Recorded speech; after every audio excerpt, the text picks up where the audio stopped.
દાંતીવાડા ગામ ખાતે કેનાલો તૂટતા અને કેનાલની સફાઈના અભાવે ખેડૂતોની હાલત કફોડી બની છે। દાંતીવાડા ડેમમાંથી ખેડૂતોને કેનાલ મારફતે પિયત માટે પાણી આપવામાં આવે છે, પરંતુ પાણી છોડતા પહેલા જ સાફ સફાઈ અને કેનાલ રિપેરિંગ કરવાની હોય છે, તે કરવામાં નથી આવ્યું અને સીધું પાણી છોડી દેવાતા અનેક જગ્યાએ કેનાલો ઉભરાઈ જવાની પરિસ્થિતિ ઊભી થઈ છે અને અનેક જગ્યાએ કેનાલ તૂટેલી હાલતમાં જોવા મળી રહી છે, જેને કારણે કેનાલના ગાબડા પડતા હોય છે। અનેકવાર ખેડૂતોના ખેતરોમાં કેનાલનું પાણી ઘૂસી જાય છે અને લોકોને લાખો રૂપિયાનું નુકસાન વેઠવાનો વારો આવે છે।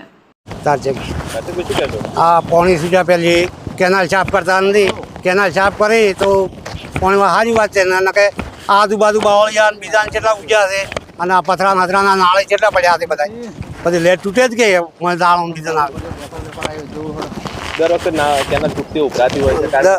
હા, સફાઈ નથી કરતા, દર વખતે કેનાલ ઉભરાય તે સફાઈ કરે તો સારી વાત। તમારું નામ? તારસેબ।